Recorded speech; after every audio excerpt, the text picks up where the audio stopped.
Good morning and welcome to this week's edition of NCompass Live. I am your host, Krista Porter, here at the Nebraska Library Commission. NCompass Live is the Commission's weekly webinar series where we cover a variety of topics that may be of interest to libraries. We broadcast the show live every Wednesday morning at 10 a.m. Central Time, but if you're unable to join us on Wednesday mornings, that's fine. We do record the show every week, as we are doing today, and it is posted to our archives for you to watch later at your convenience. And I will show you at the end of today's show where you can access all of those show recordings. Both the live show and the recordings are free and open to anyone to watch. So please do share with your any of your colleagues, anyone you think would be interested in any of the topics we have on NCompass Live. For those of you not from Nebraska, the Nebraska Library Commission is the state agency for libraries. So we are similar to your whatever state library. So we provide services to all types of libraries in the state. So you will find shows for all types of libraries: public, academic, K-12, corrections, museums, historical societies, et cetera, et cetera. Really, our only criteria is that it's something to do with libraries. We bring in guest speakers to present on NCompass Live often to talk about cool things they're doing at their libraries. But we also have Library Commission staff that come on and do presentations for us. And that is what we have today. Joining us today for the first NCompass Live of 2026. Yay! Yay, we're in 2026, which is us, is Sally Snyder. Good morning, Sally. Hello, everybody. And Sally here at the Library Commission, she is our coordinator of children and young adult library services. And that's my actual title. You're so good. It is, and I'm only know that because I'm reading it right off the screen of my description. It's a longish title, but anything children and young adult, that's Sally's purview here at the Library Commission. And she does book talk presentations for us every year. And today she's doing her best new teen reads. And she did do a companion, I guess we call it a companion show of the best new children's books of 2025. This is from the previous year in December, and the recording for that is available already on our websites, on our archives, and I'll show you that, as I said, later. So if you are a children's librarian or young adult teen librarian, both of these shows will be good for you, and we'll have both recordings up there for you. So I am going to just hand it over to Sally to get started with her presentation, and she is starting here on our commission. This is our Library Commission website. Great. I'm starting on our website because I want to show you where the handout page is. People who've heard my other presentations already know this, but I always figure there's somebody new. So if you go up to the search box and type in handouts, whoops, I have things in my way, and hit that. The top thing is Nebraska Library Commission handouts. Now, I've offered this page to other people, but so far I'm all there is here. So I just hog it. Sorry. Now, you'll see 2026 NCompass Live Best Teen Titles of 2025. That's the most recent list. Down here at NLA Conference is Best New Teen Books of 2025. But I have a few more titles here. So when you click on it, it'll look a lot the same, but down here under A Hero's Guide to Summer Vacation, see that little check mark there? That means that it's been added since the conference. Oh, nice. Okay. There aren't as many titles added as I had hoped for today because I was pretty sick through most of December and I didn't get as much reading done as I wanted to. But these things happen. So when you look at it, this is the list of all the titles that I'm going to talk about today. Right. And I think if I remember right, there's 55 titles. Okay. So yeah, and the one for our conference, that's the Nebraska Library Association annual conference that was held back in October. So that's an October list. This is your up-to-date January one. And as you can see also there on that page is the previous list for the children's title, children's session. And if you are also, you're probably the same people doing the summer reading programs. She did a session on the summer reading, good titles for summer reading. I think that was in November. Right.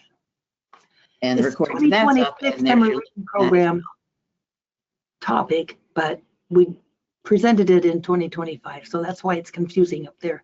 This is 2025, 2026. So Perfect. Anyway, so now I'll just move on to Get your slides up. slides going. Looks good. Perfect. And I also say before, so everyone knows, you will, as the handouts link there, when the archive goes up for this particular show, there'll be a link directly to that handouts page. So you have a quick link to that, and Sally's slides here, which are the book covers of all the different books she's going to talk about. So you'll have access to both of those, the archive. Great. So thank you so much. Now, I have to remind people that these are all the books I've run across during the year of 2025 and got my hands on and read. Sometimes I had a few on hold at the library, but I didn't get my hands on it in time. So there's a few that I didn't get on the list that I think I would have added if I'd had a chance to read them. But, you know, other people get in line too, and that's okay. I can't buy all the books I want to either. But anyway, I did buy a couple.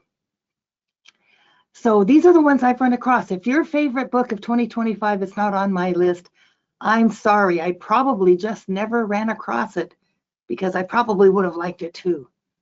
And so sometimes I have trouble with, like, oh, my children's list this year was way too long because it wasn't as discriminatory as I should have been, because this is good and this is fun and this is great and this is sad. And I just couldn't let go. But I have 55 books, if I counted right, teen books. So we're going to start with this list. And I do have my blurb sheet because it helps me stay on point. It helps me tell you the things about the book that I think you want to know, give you some ideas about why I think it's a good choice for people to consider. But you know your community much better than I do. So you know also your collection, what you have in there right now. And maybe you have plenty enough science fiction books. You just don't need any more new ones, even if this is the best one I've ever read in my life, which I don't have on this list, so don't worry this time. But it's up to you to decide what you're going to buy for your library at this time, for your community and for your collection. So I respect that. I don't expect anybody to buy anything just because I said this is a really good book. I try to tell you a little bit of why I think that. So we're going to start with fiction for younger teens. And I used pretty general categories. I'm thinking younger teens are more middle school. And some of these books would be fine for upper elementary, but you know, you have to draw a line somewhere to put them in categories. But we all know that every child is an individual, and some children read at a higher level than you expect. Some children read at a lower level than you expect. And some children say, hey, this is a book about Cuba. I'm going to read it. So I don't care if it's for younger teens. I'm reading it anyway. And that's great too. So that's why I think it's terrific to have a nice variety of title choices in your library for teens and children to look at. Okay, so fiction for younger teens. We're going to start with Lori Halse Anderson's newest book, Rebellion 1776. Elspeth Culpepper is 13, pretending to be 16, and she is a maid in a wealthy home in Boston in 1776. But when Judge Bellingham flees Boston with other loyalists, she is without work until Mr. Pike, a supporter of the rebellion, is placed in the empty house, which still includes her because she's waiting for her father to come find her again, and she doesn't have anywhere to go, so she's just still there at that house. When the rest of the Pike family arrive, Elspeth is overworked and underappreciated. Still, a place to sleep and meals are needed. The outbreak of a smallpox epidemic sends more people out of town, but also brings an influx of people wanting the vaccination to prevent smallpox. Soon Elspeth is tending to 6 sick children and their sick mother who have all been inoculated. Between missing her father, the likelihood of war, smallpox, the lack of right for girls and women in this society, and potential threats from other sources, Elspeth manages to hang on and stay the course. But what could the future be for her in this circumstance, in this situation? Told in free verse, Valentina, called Vale or Valet, I'm not sure how they pronounce it, so pronounce it how you want. She is in 7th grade, and she has been the top fencer at her fencing gym. But then there was an auto accident, and her injured leg needed time to heal and recover. Now, her first day back at the gym, she finds a new girl on the team, Mirka, that threatens Val's dominance in the club. Val's body does not move like it used to, and she feels out of sync with it. She must continue to exercise and work through her pain while keeping her head clear of negative thoughts. Fencing has been her whole life, but now that things are different, does she still want to compete? Are there other things that will capture her attention and efforts? So this is really a pondering time for her. It's been everything she's ever wanted, but now things aren't the same, and she's wondering, should I be looking somewhere else? And she may have some feelings she is not sure about for her former rival, Mirka. This is a lot of fun. Gonzalo is the summer after 7th grade for him. He is basically coerced into traveling with his grumpy grandfather on a book promotion tour for his final book in a children's series. Gonzalo has not read any of them. At first, the trip is awkward and uncomfortable, but over time they begin to mesh. Alberto, his grandfather, shares some experiences he had as a boy in Cuba, and he did have a rough time there. Gonzalo's mother, Veronica, is his grandfather's agent, and she is all business and wants him to be more accessible than he is willing to be. They have disagreements. Then Gonzalo, about halfway through the trip, he invites his mom to join them on the road. This is a good/bad idea. Issues come to a head as they are approaching their final destination. There is anger and grief to deal with. Alberto's loss of his parents, and much later his wife, Veronica and Gonzalo's recent loss of their husband/father. But the book does end on a positive note. Kirkus says it's cleverly structured and sweetly engaging. And there is Spanish sprinkled through the book, but you can pretty much understand. It's clarified in the English that surrounds the Spanish for the most part. So they take this lovely old car, convertible, and drive off from California to Florida and stop places along the way. Hey, I have to turn my page.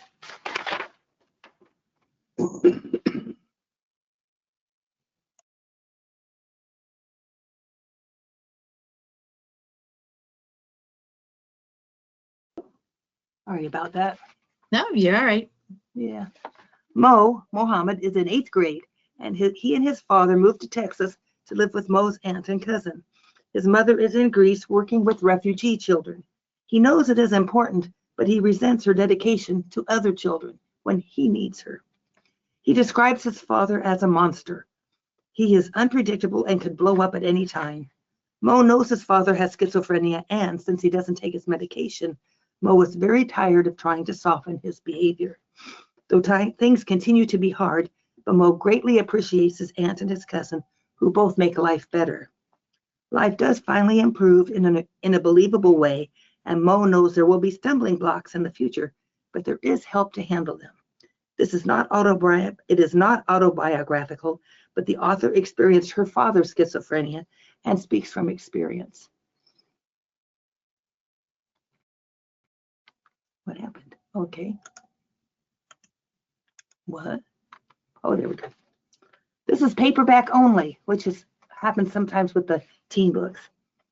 Alan Beale has developed a recent pill to help you get over your lost love. You will be able to function, remember your lives together, but not miss the person or the love. It's just, oh yeah, we were together, we had fun, I'm done. His company is called Healing Hearts.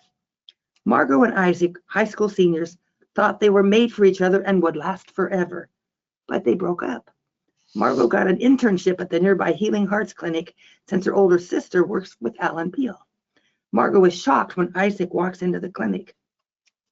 Once there, he has already decided not to take the pill when he sees Margot. She is devastated that he would want to forget their love. She goes to the back room to do some things, and soon there is a misunderstanding and a kerfuffle, and they are both on the run to avoid the bodyguards. Something fishy is going on, and they are determined to stay out of sight and find out why Healing Hearts is after them, because she overheard something. This is Noirtopia series, Volume 1. It's a full-color graphic novel. It's 2,000 years after some kind of apocalypse. The old stories are a little unclear. L-A or E-L-L-A-Y, as they spell it in the book. is in dystopia. Bingo Finder and her best friend Finn are scrappers, going through hopefully empty, bad neighborhoods to find something of value to sell to others. Bingo's favorite items are books, but she is the only person who can read, so she's the only person interested in them. But now Bingo just saw Finn jump from her roof, and her body has disappeared.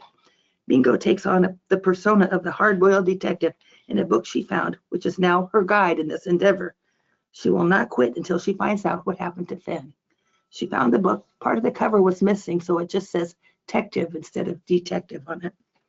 Kirkus Review says, the strong themes, striking art, and vivid world building make this an excellent addition to the YA graphic novel canon, which is pretty good. And this is book 1. I don't know when 2 will come out, but I'm going to have my eye out for it. This is great fun and not something you'd usually expect. It's fictionalized, but it's based on the author's true story. David's grandfather, Pop Pop, always told a story about his baseball team when he was a kid. Now David is determined to succeed on his baseball team. The difference? He was born without a right hand and only nubs for fingers.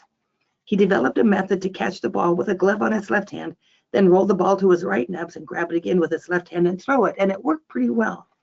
He gets a myoelectric prosthetic hand, and the other boys at school are impressed and call it his Luke Skywalker hand. He does not use it to play baseball. It's a good middle school story with a boy determined to work through what life throws at him. His missing right hand, the death of his beloved grandfather, catching up on all his grades, and running for student council. And his grandfather, they called their team Little Potatoes and Hard to Peel for some reason. This is told from alternating points of view of the two main characters. High school freshmen Pacey and Cecil encounter each other in the nurse's office while both are having embarrassing personal issues. Well, okay, Pacey's bleeding lip is maybe not that personal, but Cecil has IBS and sometimes he needs a bathroom now. Each is smitten by the other, but Pacey is refusing to follow the crowd at high school, calling all others except her best friend Vegeta Borgbots. She loves Star Trek. Cecil loves Star Wars. Star Trek's okay, but he has no game. No one has ever caught his attention before, and he has no idea how to talk with Pacey. He gets some questionable advice from his friends and family. Don't do those things. Then he is unexpectedly added to the freshman dance committee, headed by Pacey, and slowly their relationship grows. With the universe conspiring against them, so Cecil believes, after several interruptions to their conversations, or almost conversations. School Library Journal says, completely charming and pithy with laughs galore, this romance should be in all middle school and high school collections. So that's fun. Of course, it's Erin Entrada Kelly and Kwame Mabaya, so it's going to be good. And Gordon Corman, he's back. Carter is 12 and he's in middle school. He is stuck at home for several weeks since while skiing with his father and his younger brother, Martin, who's 8, he was looking at his phone and missed his brother barreling right into him. Both legs were broken. Now he is at home attending school via Zoom, and he is so bored, he discovers the city cameras around town, and he starts watching to see if his crush, Lacey, really is going out with his nemesis, Maddox.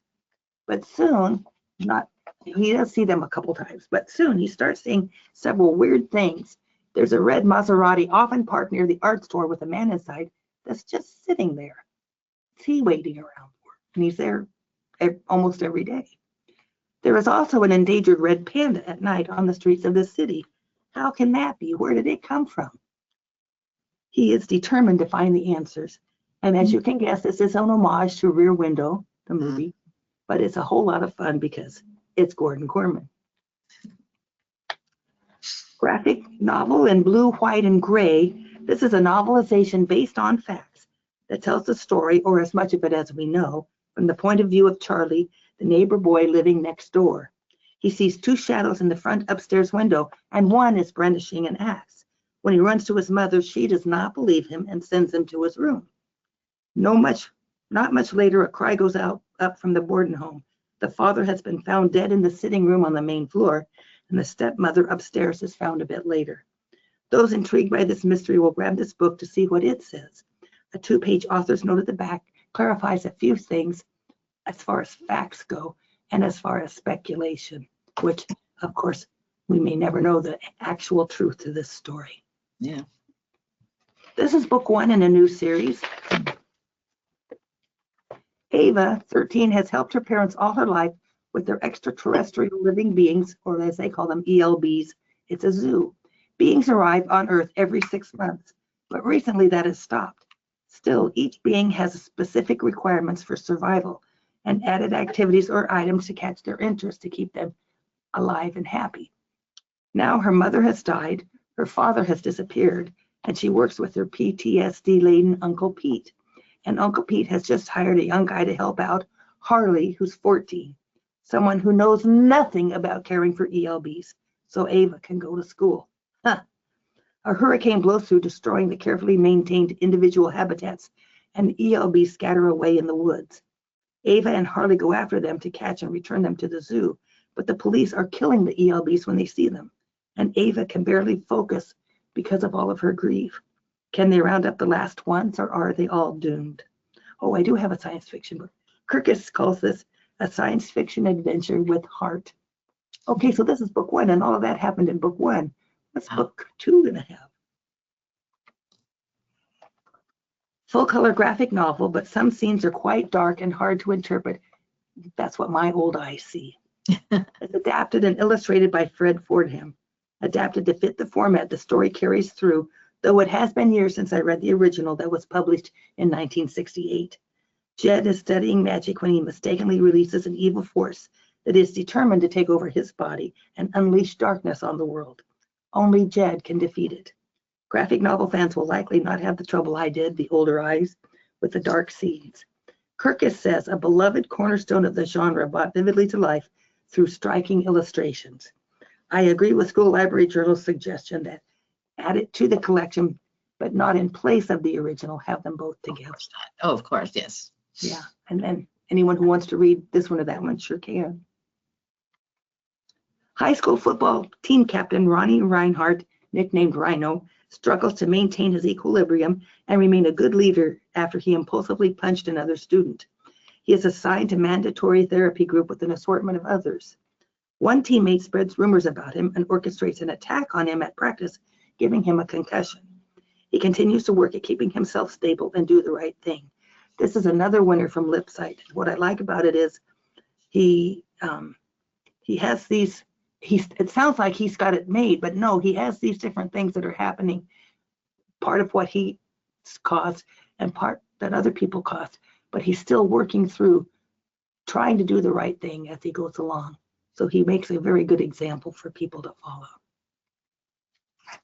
Dory, 13, was speaking up in school again when her mother died of a heart attack on her way to the school driving her car. Moving from her home in Miami to the middle of nowhere, Wyoming, to live with her tia Yvette on her ranch is another shock she's not sure she can handle. She doesn't know her Aunt Yvette. The newest horse on the ranch is Sunshine, who was in an accident and is now skittish and hard to handle. Dory knows that grief can feel like fear and begins to secretly work with Sunshine, both to help herself and to help the horse. A new school is another challenge, and Dory ponders if she should speak up in the new school about some of the rules after the death of her mother from her last encounter with authority. Lots on her plate as she struggles to find her way in a new place with new people. As Publishers Weekly says, Dory makes new friends and inspires good in everyone she meets. Simply rendered conflict, both emotional and interpersonal, allows the novel to maintain an overwhelmingly jovial tone that celebrates all things that make a family. I love how they phrase that because, yes, there are hard things happening, but there is this overall positivity that's very nice to have in the book. Mm-hmm. Many of you probably have already run across this book. It was written in free verse. Finn is 13 and he is in trouble.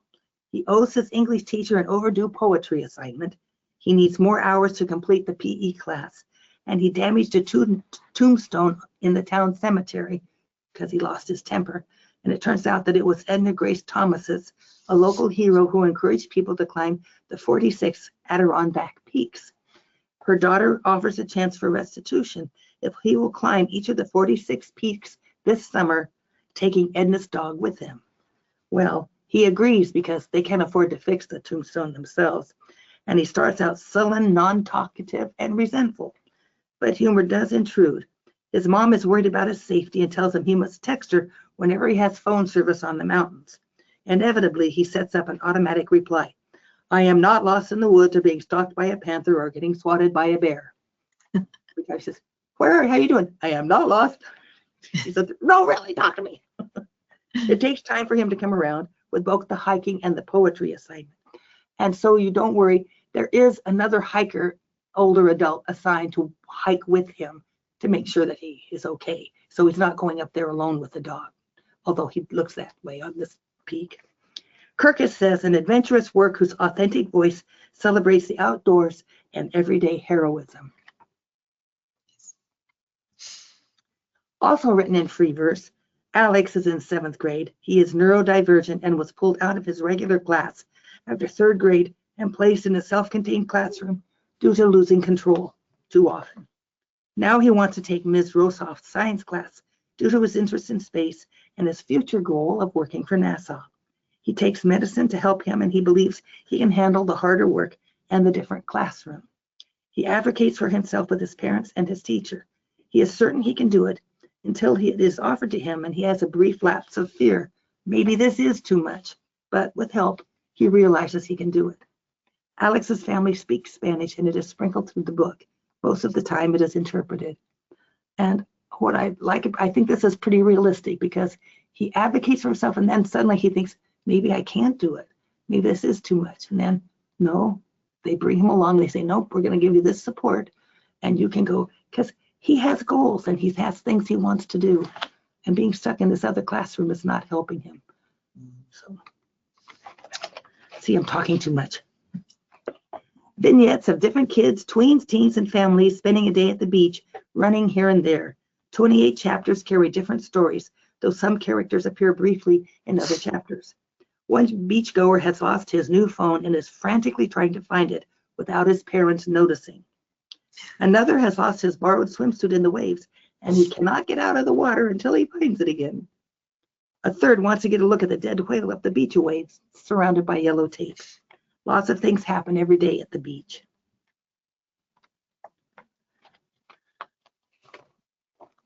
Sorry.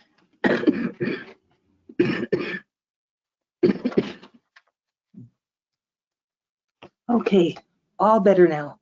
COVID-19 is over, but now there is a new virus called Crown Royale. It kills 1 person out of 25, or 4% of those infected, which really isn't too bad. Those who recover feel completely happy and have empathy for everyone. They have no negative feelings. Jealousy, hatred, selfishness, racism, all are gone. The people in power feel this threatens economic and political stability, and they want to eradicate it. Marielle, who's about 15, and her mother are living in their car at the book's beginning. Marielle's mom dies from the virus, but later Marielle learns that she is naturally immune. Ron, 16 or so, is the youngest son of the 3rd richest man in the world. Ron turns out to be a super spreader of the virus. His full name is Tiburon. Soon there are plots for spreading the virus to save the world and plots to eradicate the virus to save the world. Marielle and Ron are at the center of everything. Kirkus says, and I love this, in his trademark, darkly witty, wonderfully over-the-top style, the author meanders through interestingly ethical questions as the action plays out globally with a cast of diverse background characters, eventually leading to a conclusion that leaves things wide open for a sequel. Of course. Neil Schusterman, so of course it's going to be wonderful. And I love this book too. This contains 18 short stories that involve Sandy June's legendary fried bread drive-in. It mystically sits on the edge of reservations or near city areas of Native people. A path to it is found by those who have been there before and those who have not but need it. Teens from every tribal nation may find their way to the legendary fried bread drive-in. Some need a connection with their ancestors to help find their way. Fortunately, a number of older Native women and men have name tags that say legendary auntie or legendary uncle. Each of them has knowledge and advice that can help. And there's one individual who was looking for his brother who left home and never returned. Still, a connection to him is found at the legendary fried bread drive-in. There are also music performances, movies, and plays to enjoy or perform in while there. Fans of Smith's Ancestors approved in 2021, written for ages like 8 to 12, will enjoy this title for teens as well. As it says on the book's end papers, this collection of interconnected stories serves up laughter, love, native pride, and the world's best fry bread. And I want some, but I don't know how to get to the legendary fry bread drive-in. This is the sequel to Parachute Kids, which I listed under grades 2 to 5 or so in my Best New Children's Books of 2023 handout. In this sequel, the kids are a bit older and doing a better job of taking care of each other and avoiding notice from adults, since their parents are still in Taiwan. But now their cousin Josephine, a violin prodigy, and her mother arrived in Taiwan to stay with them for 2 weeks. They are buying a house in Los Angeles so Josephine can attend a prestigious music school. It turns out Josephine is a spoiled diva who believes everything she thinks or does is magnificent, and everything they say or do is a joke. Lots of bad feelings and trials to face, but the siblings support each other. Eventually, the brother Jason finds a boyfriend, and his older sister makes him crack up with laughter when she says, "But there are no gay people in Taiwan." Yeah, there are, you just don't know it. Josephine vindictively calls immigration and turns in the family for being there illegally. The 3 siblings drive to San Francisco to stay with another aunt, uncle, and cousin. They are with family now, safe and legal. It's just another school to get used to. It was Sage's 13th birthday, and her best friend Angel was on her way to Sage's house to celebrate when she was killed by a hit-and-run driver. Sage's grief is overwhelming for her, but she has a group to share with, and slowly, with their support and from others, she can begin to live again. School Library Journal says a heart-rending story of grief and resilience with a surprising depth despite a brief page count. But it's Renee Watson, so of course. There are some nonfiction for teens. This is well researched. The nonfiction narrative gets the story of a now reviled cult leader. Beginning with Jim Jones' childhood in Indiana, the author follows his life through his education, his marriage at age 18, his understanding and discovery of revivals, and trying revivals himself. He drew in Black people by recognizing how they were treated and limited, and he found ways to provide intercessions with power companies and others. So he found ways to assist and brought in more Black people to follow him. Jones' intentional growing of his followers, the lives and mental manipulation he used, is spelled out in this biography. As a Nebraskan, I appreciate the fact that the notes section at the back of the book, the author clarifies that the cult used Flavor Aid, not Kool-Aid. Still, the phrase drinking the Kool-Aid persists. It was the 2025 Boston Globe Horn Book nonfiction winner also. If you, like me, thought tuberculosis was a thing of the past, read John Green's book. He has researched the disease and shares what he and others know. It is still quite active. Over 1 million people died of tuberculosis in 2023. That's stated on page 4. Written for adults, this book will find teen readers as well. The story of tuberculosis is told around the story of Henry Ryder, who was 17 when Green met him in Sierra Leone. They've stayed in touch. It contains a general history of tuberculosis and the fact that it persists because, while it once killed rich and poor alike, once a cure was found in the 1950s, according to Green, it became a disease of the poor and marginalized. This is one that I ended up buying because I was too far down on the list at the library. This is an unusual approach to the topic of biography. The author uses occasional panels of graphic novel-like sections with monochrome art to continue the story or discuss topics like myths and fairy tales. The majority of the book is text with associated illustrations on every page. The presence of the art may make this book appear to be aimed at children, School Library Journal warns, saying it's for grades 7 to 10. I don't know that that's a necessary, anyway, warning. Insight into Lewis and Tolkien's friendship and their paths toward publishing gives insight into their works. Other professors were included in the discussions of each other's writings. The author notes that some of the text is fictionalized, primarily the conversations during the weekly get-togethers of the group known as the Inklings. Kirkus says, challenging but replete with stimulating insights. It was a fascinating look at both of them. There were things I did not know. Mm. Tolkien, Yeah, I saw this. I like to mention sometimes when Sally's doing this, her presentations, this and her children's book one, that I always get ideas for books to get for my nieces and nephews for Christmas. So it's good you did the children's one beforehand, because I did get one from there. But this one actually I got for myself. I'm a fan. I read all C.S. Lewis and Tolkien books, and I just thought this was just great. Yeah, I haven't gotten through it, read it all yet, but I'm definitely looking forward to it. One of the things I found very interesting in the book was something I didn't know.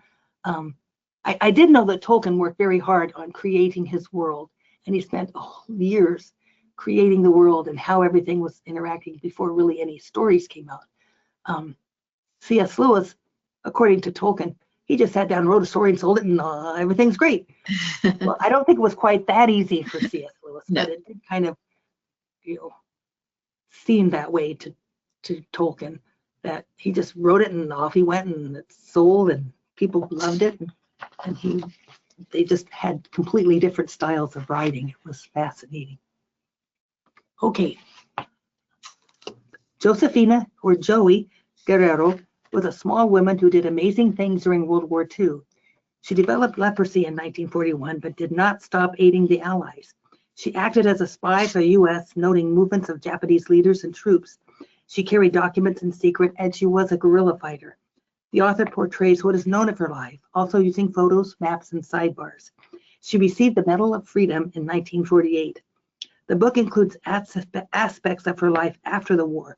She traveled to the U.S. for the treatment of Hansen's disease, leprosy.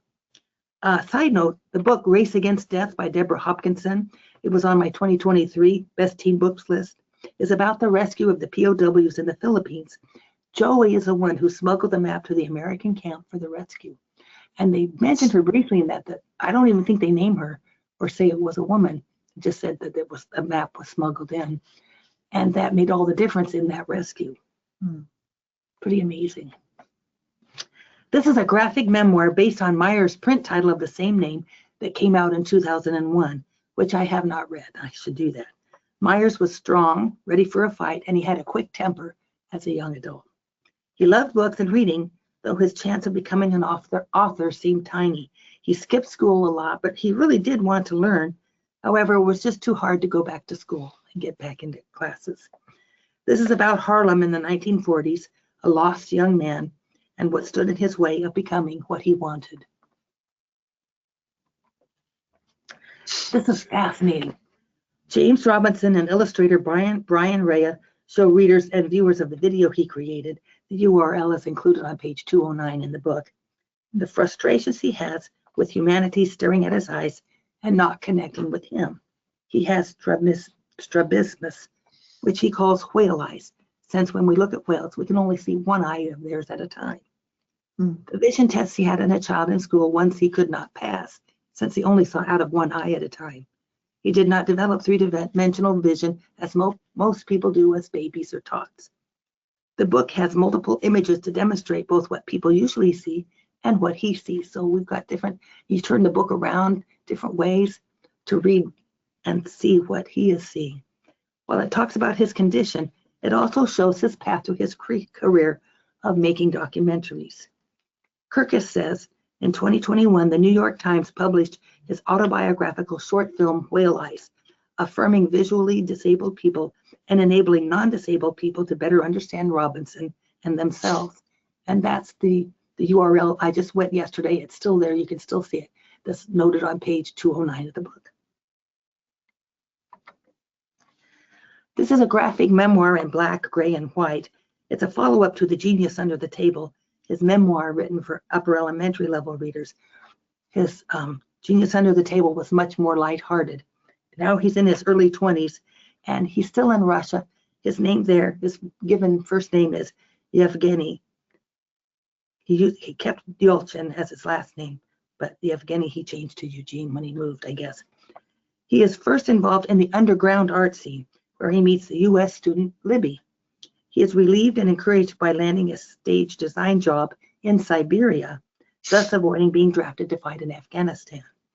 However, he ends up being held in a Siberian psychiatric hospital where he is drugged and tied to the bed for who knows quite how long.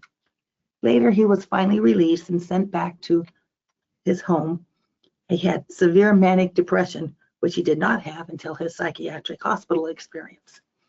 He and Libby marry, and then she leaves for graduate school in the US. Yevgeny begins to try to join her. Always something is missing. They can't give him his visa because of this. They can't do it because of that. Eventually, he leaves Russia for the US, and Libby is waiting for him. And that's the end of this part of his memoirs. I hope he writes another one about first coming to the US, but I don't know if he will or not.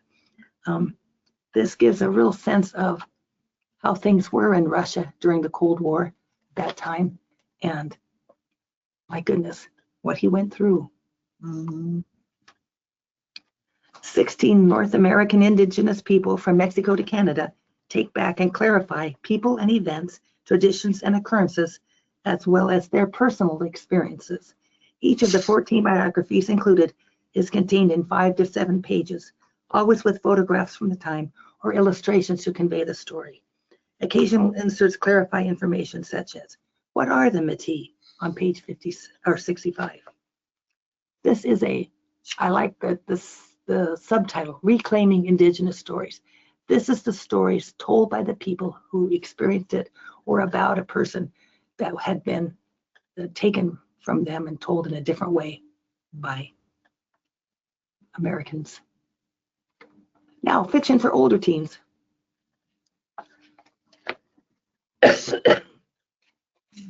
High school senior Hakeem has been clean for almost 5 months, and he's been attending Narcotics Anonymous, which is a big reason for that. Then Miles, his best friend since forever, steps in front of a bus. It's ruled suicide. Hakeem is lost. A new person starts attending the NA meeting, Eliza. She seems interested in Hakeem as he is in her. But then Hakeem receives more than one phone call from Miles from somewhere in the afterlife. The first telling him that Miles was pushed in front of the bus. It was not suicide. Miles' former girlfriend, Mickey, is also getting some calls from him. They hope to solve the puzzle of what happened to Miles, who pushed him and why are they receiving these calls? Hey Mitch Abernathy turned 16 on the day of the reaping for the second quarter quell on the 50th anniversary of the Hunger Games. Hey Mitch is smart and has gumption, but the games are designed to break the tributes. Even food and water are hard to come by, and a safe place to sleep is only a dream. Readers will see the exceptionally cruel hand of President Snow in the surprises in the field and the hardships that the tributes face. And this is the 5th book about the Hunger Games, and I don't know if there's going to be any more or not, but we can only wait and see. Yeah. This is written in free verse. It's set in 1847 Ireland during the Great Famine, what we call the Potato Famine. Hunger and disease are rampant, and Nell has just been hired as a scullery maid for the British ruler of the area. And the fire truck is going by. I hope they can't hear that. She has just been hired as a scullery maid for the British ruler of the area. So she now has food at the house, and she can slip some home to her family. So they have some hope. Soon a delicate romance develops between Nell and the landlord's heir, Johnny. Famine continues to take lives, and the area's tensions are growing. People are losing their houses because they can't pay their rent. What will happen to Nell's family and to her romance with Johnny? Heartache and loss are sometimes all one can see. This is partly scary and partly funny. So if it's a horror movie, I can read it. New student Charlie Ryan and her roommate Olive are horror movie fans, spending each Saturday night watching one with a big bowl of popcorn. But now, the question is, will anyone graduate at the end of the year? One by one, the senior class is being murdered in horror movie style. And soon Charlie is being accused by other students of the murders due to her fondness for horror movies and the fact that she is the one to find them first. Every time. Soon, the ghosts of the dead people are following Charlie around, hoping for results. Only one of the ghosts can talk because one fell off the top of the building and was kind of mangled. And so she just creaks and groans as she follows along. It's kind of creepy, but also kind of funny. And the one girl who can talk is kind of says, I don't know who did this to me. I had my back to them, but she can stick her head through the door and say, so-and-so's coming, you better get out of the room. Things like that are helpful. The setting is an island in the Irish Sea with terrible weather. Possible murderers are fellow students or boys from the nearby boarding school or teachers. We're not sure. On a completely different note, this is book 3 about Huda F. I have the first 2 books in this series in the younger teen section, but since she is now a junior in high school, I went with the older teen section for this one. Huda has already written a plan for herself and her friend Nabs, and they are going to pass their junior year in high school with flying colors. Then her parents announce they are separating and getting a divorce. This is considered a disgrace for Muslim families, though their mosque leaders recognize the need for it if the couple follows the proper steps. Huda loses concentration, her grades suffer, and she is angry with her family and with her friend Nabs. With the help of a therapist and her mother, Huda begins to repair the damage she has caused with family and friend.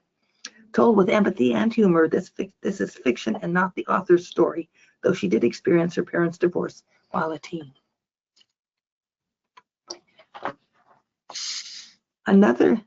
Amber rode her bike home after school. It's only a few weeks before graduation. When her mom arrives in the garage and sees her, she begins to scream. It turns out this is 7 years after Amber died being hit by a car. And Amber doesn't remember anything. To her, it's the same day as she rode home and was hit by the car. So they keep her at home, and they're keeping her kind of a secret because they're not sure what's going on. The book shifts between current times and days in the past, told by a variety of characters, always returning to Amber as she tries to understand what happened and why she is now here again. The author says in the afterword that in many cultures, ancestors are not distant names, but a continued presence in the lives of the living. This is a thought-provoking title.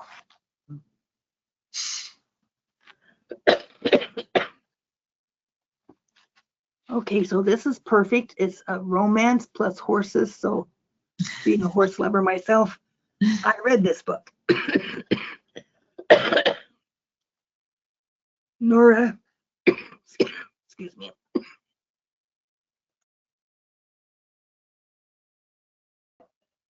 Yep, you're right. Yeah, as Sally mentioned, she was ill. She's still recovering, so let her take a little break, get a drink. Okay, starting again. Nora, 17, isn't interested in college after she graduates from high school, but there are still a lot of changes happening in her life. She and her mother have been working with horses most all of Nora's life. That is all she wants for her future. But 4 months ago, her mother died and suddenly in a horse jumping accident, and now she must live with her father, who she barely knows, and his wife. Counting the days until she turns 18, Nora only knows that she needs to find a new job and a new place to live after her birthday. Her 2 best friends continue to support her while they plan for college in the fall. But now comes an amazing opportunity. Her former employer found a 1-year advanced course on how to care for horses. It is just right for her. Mrs. Shep paid half the tuition and recommended her for the job of wrangler for a movie crew coming to town. That will cover the second half.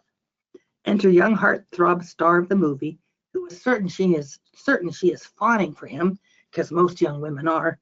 He needs extra lessons on writing before the filming starts, so she takes the weekend to work with him for a fee, because she needs money to live on, food, etc. Enemies become friends, and maybe more. Lots of fun. Those interested in a romance, those interested in horses, are going to love this book. Oh, I did it again. There we go. This is told in 2 voices. This is told in 2 voices, Amy and Liz. Senior week at Meadowbrook Academy, the first week of the fall semester. The specialness that they usually have for the first week is negated by the brutal, bloody murder of 2 students. The main character, Amy's best friend and roommate, Sarah, and Sarah's boyfriend, Ryan. Shock, loss, fear run through the senior class. Accusations are verbalized at times, and everyone is at a loss as to who, why. Are the rest of us safe? Liz, editor of the Academy's newspaper, wants to break the story and discover the murderer, but few people will talk to her. More than one person is arrested by the police, and some are released again. How many secrets will come to light? It includes drinking at a party in the boathouse at the beginning of the book, and the implication that this behavior happens from time to time. So people who are not looking for that in their book should know that. This is book 2 in the Above the Black series. Conrad, 16, is sent to a formerly inaccessible and still unknown area to find a possible ultimate weapon to aid their battles against the monsters the below people are sending up to destroy their world. Along with his desperate mission, Conrad has also been trying to connect with and help his sister understand the lessons of humanity that their mother had taught Conrad. Many battles are engaged with monsters as well as with people. Conrad's status changes often, but he has his goals and his hopes still in mind. Was it a mistake to keep his crew together and with him? Will they all die in the struggle to save the Skylands? We'll have to wait for book 3. Hopefully that'll have an answer. This is set in Portland, Oregon, where Willow and there's a guy, both are 17, work and volunteer at an animal shelter. One day, Willow finds a camera memory card on the sidewalk and takes it home. When she looks at it, it has photos of hundreds of teen girls, mostly tall and thin with long black hair. A few of the photos show teen girls in fear. Taking it to the police is frustrating because they say it is not against the law to take someone's picture in a public space, and the officers don't see anything concerning in the photos. Several issues are going on in this book. Mrs. Palmerstein, the director of the shelter, has breast cancer and is going through chemo. The house they are in needs some foundation work, and they don't have the funds. Willow and Dare's home life are both a bit shaky for different reasons, and someone may be hurting or killing teen girls. And what can anyone do about that? More dangerous stuff. The Dr. James Everett School for Crime and Criminology holds an annual murder mystery for the criminology students to solve. But this year, the victim really has been murdered. Dulce Castillo, she's a junior, and her partner, Emmy Nakamura, are fans of Dorothy Sayers' Lord Peter Wimsey, and they use his techniques to solve crimes. They were looking forward to solving this year's mystery, but the contest was dropped after the actual death. Sierra, Dulce's former best friend, and the ex-girlfriend of Xavier, the victim, is arrested by the police. Sierra believes in the Wimsey team and asks for their help. Kirkus says, a satisfying, chilling mystery with a relatable amateur sleuth. And it includes quotes from Dorothy L. Sayers' books at the beginning of each chapter. So I've never read any Lord Peter Wimsey, but now I'm kind of being led in that direction. Mm-hmm. This is Rex Ogle's first novel, and it's told in free verse. Now seniors in high school, Diego and his best friend since they were 8, Lawson, are facing what will come next. For now, when Lawson needs a ride, he asks Benny, Diego, he calls him Benny, and Benny is there for him. Right now, Lawson is dealing weed, making good money, and hassling Benny about his good guy persona. Benny has promised his single mother he will work hard, study hard, avoid bad things, and go to college. But if he does, what will happen to Lawson? Their friendship is on again, off again. Benny tries to help Lawson straighten out, but now Lawson is dealing harder stuff and things are getting more dangerous for him. Benny is only his ride. He has nothing to do with the drugs, but tell that to Lawson's hard supplier. Will Benny graduate? Will Lawson stay out of trouble? Will fate step in? It's a tough story. Xavier Oakes, first 13, then 16, his father and his stepmother, who is expecting, wake up and find themselves somewhere else. They are in their lake house. The house is the same, but it is on farmland they do not recognize, and there is no lake. How? They explore and find they are in a dome with no way out. They have tried. 3 years later, they are still there. Noah is a healthy 3-year-old, and everything continues as it has done for 3 years, except there is a new farm being developed by who they don't know. Soon there is a second family in the dome with a daughter Zay's age and another the same age as Noah. Riley, the father of the new family, is determined to escape and doesn't respect the Oaks family advice to not try. They tried a lot and had some injuries from that. Riley is convinced they can escape and he will not ease up. Is this a good idea? Who is keeping them all in the dome and why?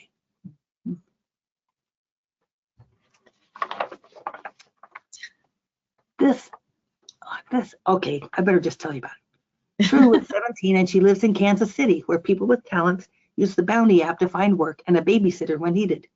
The talents are bullseyes who have unerring aim, wingtips who move quickly and unexpectedly, and the third type basically explode and they survive it when others do not. True was 10 when her parents were murdered. Her mom sent her to Logan Dyer, the most feared assassin in the city. He dropped everything to raise her. True is Sebastian, the most dreaded of talents. Her bones, muscles, and skin are invulnerable. She and her now uncle have closely guarded this secret.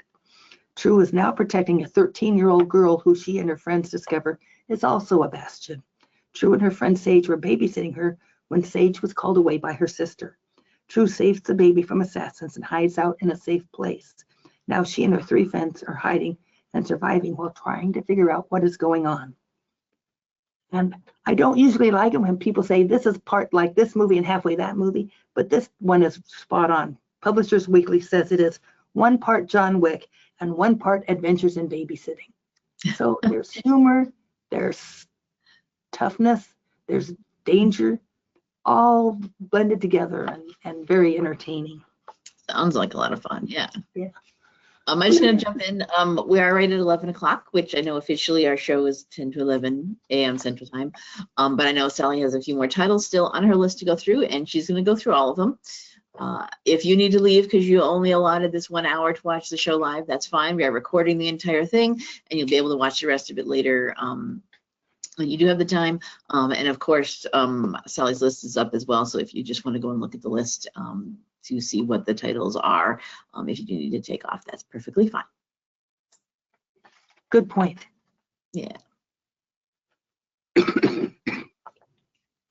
Well, from the beginning, readers know that Nan killed the 3 girls. The tension and mystery of why is strong throughout. On the day of the 1-year anniversary of Luce, Jane, and Edie disappearing, Luce swims through the lake water to the dock. She has no memory of what happened to her. The police interview Luce, who knows nothing, and Nan, who continues her lies. Readers will be pulled in and find it hard to put the book down. The 4 of them were such good friends. What could have happened to bring about the result that it did? Kirkus says a gripping story of obsession and betrayal that will keep readers engrossed from the very beginning. And it's creepy, it's confusing, and scary. Oh, speaking of scary, Lucifer's Creek, Arkansas is a small town along the Ox Arc Trail in the Ozark Mountains. Dovey, 17, has the same ability her mother and grandmother had. When someone is lost or murdered and buried in the area, eventually she can hear the bones sing to her so that she can find them. She kind of calls it a vibration within her body. There have been so many more people dying in the past 2 years by losing the trail or perhaps nefarious reasons.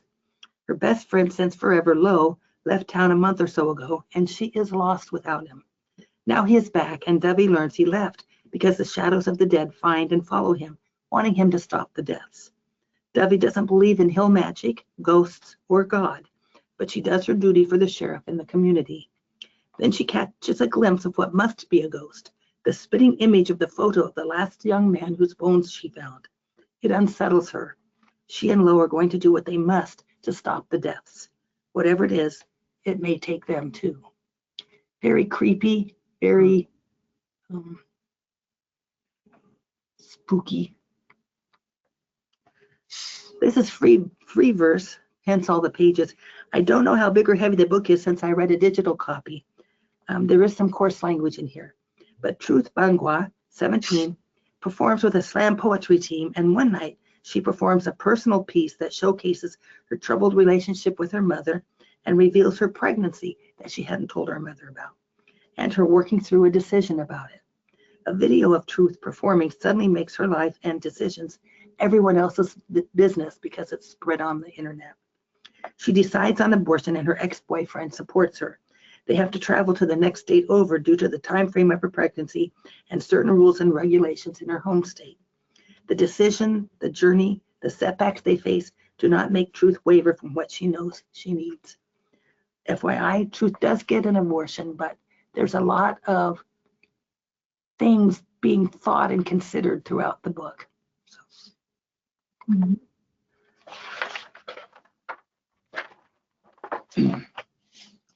Nimi, 17, hasn't seen her mother since she was a baby.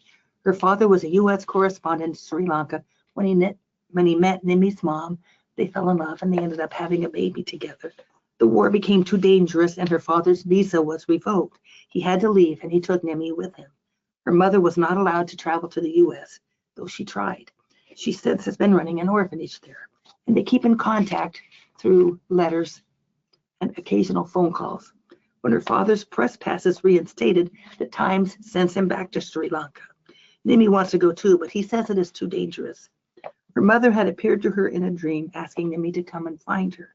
So she surprises her father by stealing his credit card, traveling there, and meeting him at the luggage claim area. He is not happy about this. He says how dangerous this is. They slowly encounter as they travel along. They have a guide and a driver.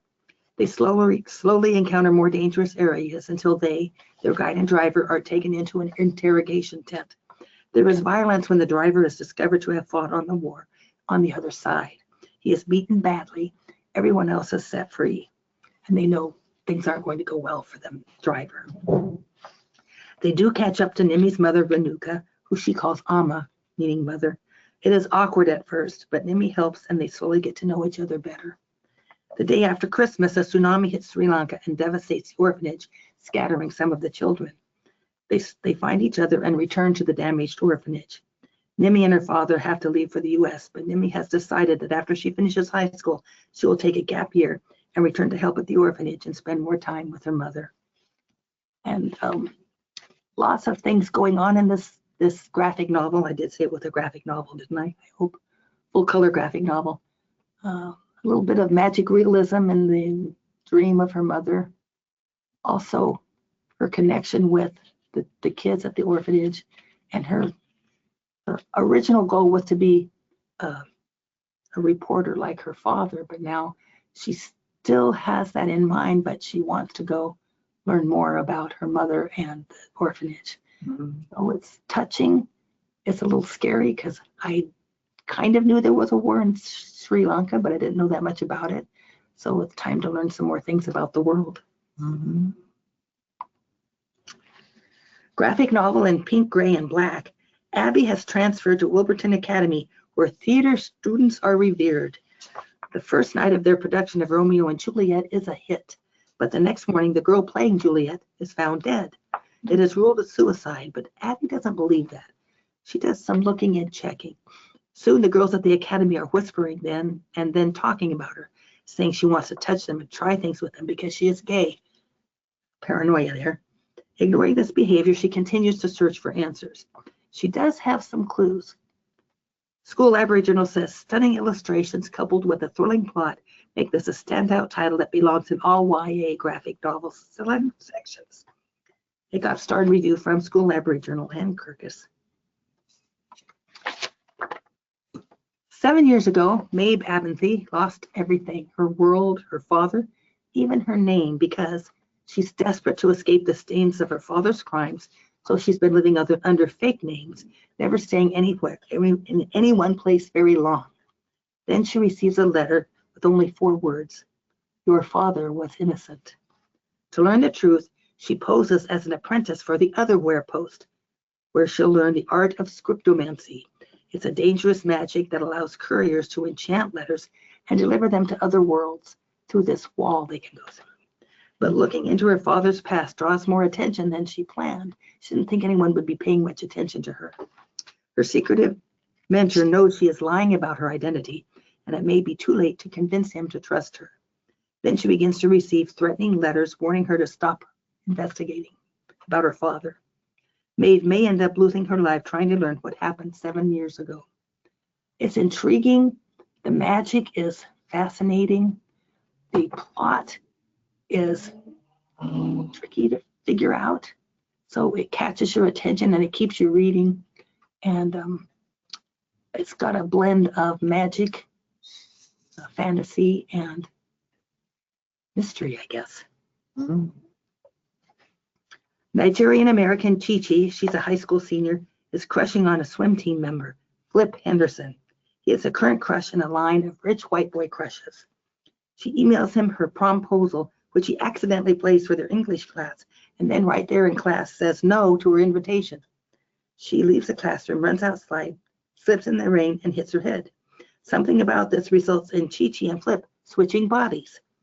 Their switches come and go and start lasting longer, so they fear they will one day not switch again. While in the other's body, they both learn something about who they are now and how they treat their own selves. Funny, thoughtful, and awkward. As Kirkus says, the dynamic and engaging illustrations bring to life a heartwarming story of self-love, acceptance, and true connections. And they are becoming more concerned about this time frame, and will they end up being the other person for the rest of their lives, which would be weird. 2 books. This is book 1. Olivia, 17, and her mother were cast out of the only home she had ever known when she was 15. They went from having everything to having almost nothing due to her famous, arrogant, and egotistical father and the prenup. Her father is now planning his 3rd marriage, being held at her former home, and Olivia has hired some teenage help to rob him of what she thinks is rightfully hers during the ceremony. As carefully as she has planned the heist, some things go wrong, and she and her team must adapt or be caught. Can they pull this off? Does she and her team deserve what they are stealing? A moral question there. Also, her father was pretty stinky, but does that mean he deserves to be robbed? Well, and the people that she picked to help her are intriguing as to what their skills are, what she expects they'll be able to do, and what actually happens. So, book 2 is Heiress Among Thieves. Olivia has received an unexpected invitation to a birthday party at the family estate in Switzerland for her grandmother, who dropped her after she cut ties with her son, Olivia's father. Her plan? Pull a heist on her father's side of the family. She brings her crew with her, having made elaborate plans to pull this off. She is a great planner. But her grandmother announces she is dying, and now all the family members want in the vault to grab what they can. One after another, things go wrong, and Olivia is unsure if she and her crew can adapt enough to be successful. Be ready, twists should be expected after everything that happened in book 1. Readers will want to know when book 3 will be released, because basically it's a cliffhanger ending on this one. And I say thank you, but I also have just a few series books included at the bottom of this list.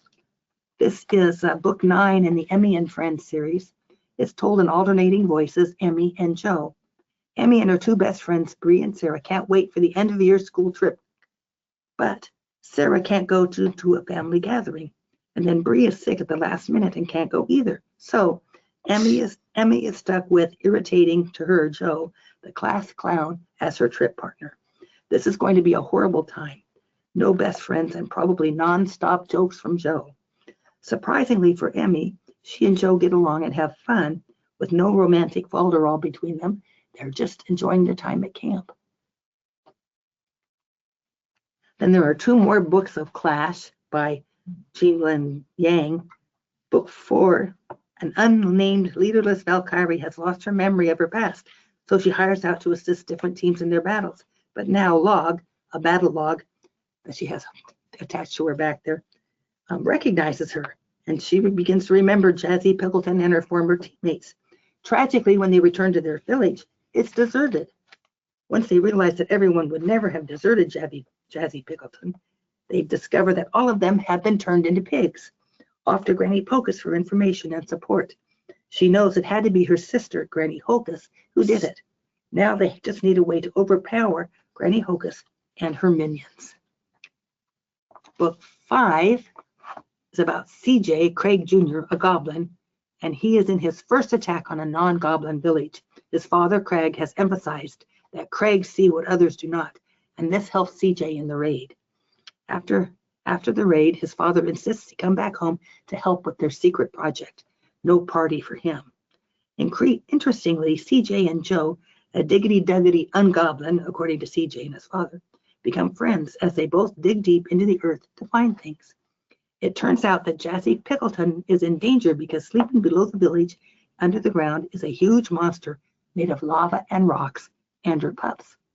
CJ and Joe have an idea for what to do.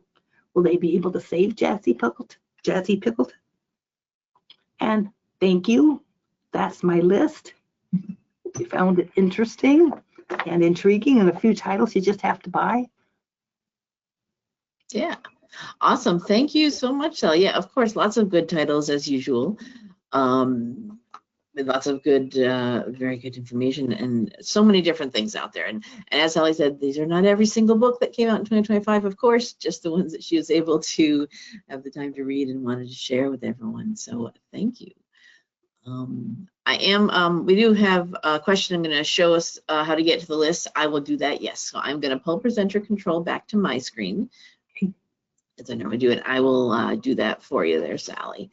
So yeah, thank you. So if you're anywhere on our Library Commission website, so if you go to just the main page, there's a search feature up here at the top, and if you just type in handouts,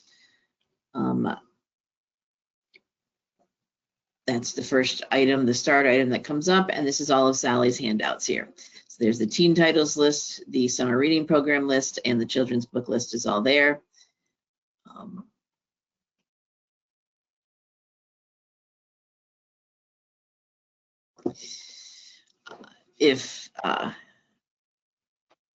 me move this over here. Sure. All right, Sally, are you seeing my screen there, Sally? Yes, I am now. Okay, all right. Was it before? Yeah. Okay. So there's the teen titles list, the summer reading program list, and the children's book lists are all there for this year, and all for previous ones too, if you ever want to go back and see what she was talking about years and years ago. These books are all still good to watch. Also, there will be a link to this page on when the recording goes up as well. Great. So you will have that as well. So as I mentioned, we have our recordings. This is our main NCompass Live page. So it does have a comment, so thank you. I really enjoyed the summaries. We can't read them all. That's exactly true, and that's why Sally does this, yeah. And I know you've mentioned this before too. If you do have any titles that you think Sally should read or take a look at, just definitely send it to her, email her, let her know, and she will look at them too. And also for future years, as we said, this is something that Sally usually does every year for us, these updates. So if you come across any titles this year, 2026, for her 2026 lists that will be done at the end of 2026 / beginning 2027, she'd be happy to hear about them. That would be great to hear from other people. Absolutely, yeah. So if you use whatever is your search engine choice and type in our show name NCompass Live, you'll get our main page here and our archive page. So far, there's nothing else on the internet called this, which is great for us. These are our upcoming shows for the next couple of months, but the link to our archive page is right here. And actually, our last show, we were off for the last 2 weeks before the holidays, and our previous show was Sally's Best New Children's Books session. And then here's also, you can see the link to the Unearth a Story for Summer Reading 2026. So this is what today's show will look like as well. I'll have a link to the recording, a link to her slide presentation, and a link to that handouts page, so you can jump to her list and all of her lists. This should be ready to by the end of the day tomorrow at the latest, as long as GoToWebinar and YouTube cooperate with me. Everyone who attended today's show and registered for today's show will get an email from me letting you know that the recording has been posted. We also push that out to our mailing lists that we have here in Nebraska and onto our Facebook page. You can see I have some links here. We do have a Facebook page. Go back.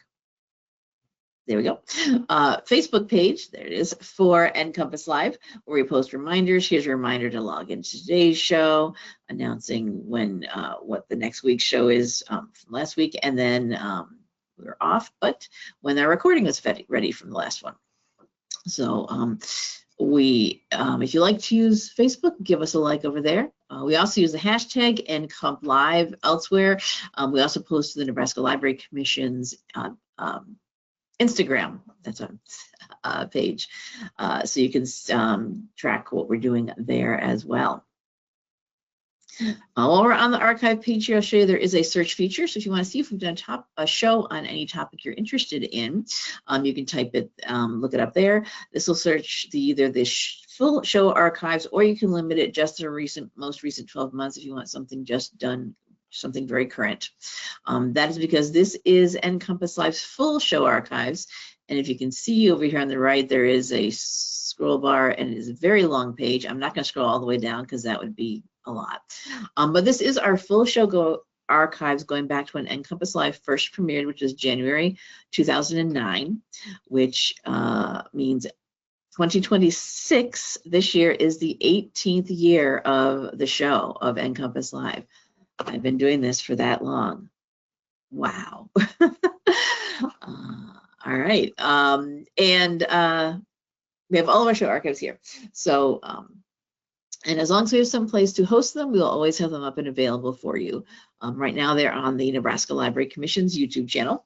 But do pay attention if you're watching any of our older shows, any of our shows, for the original broadcast date.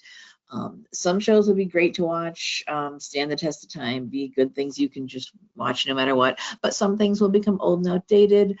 Information may have changed drastically. Technology obviously would change. Resources may no longer exist anymore. Links might be broken. People will work at different places than when they presented for us 10, 15 years ago. So just be aware of that when you're watching any of our older shows. But this is something libraries do. We keep things for historical purposes often, and as long as we have a place to host them, which, as I said, is the Library Commission's YouTube channel, we will always have our full show archives out there for all of you to watch. All right, so that wraps it up for today's show. As I said, here's our shows for the next couple of months, already up there and scheduled. And next week, we will be talking about navigating new building projects.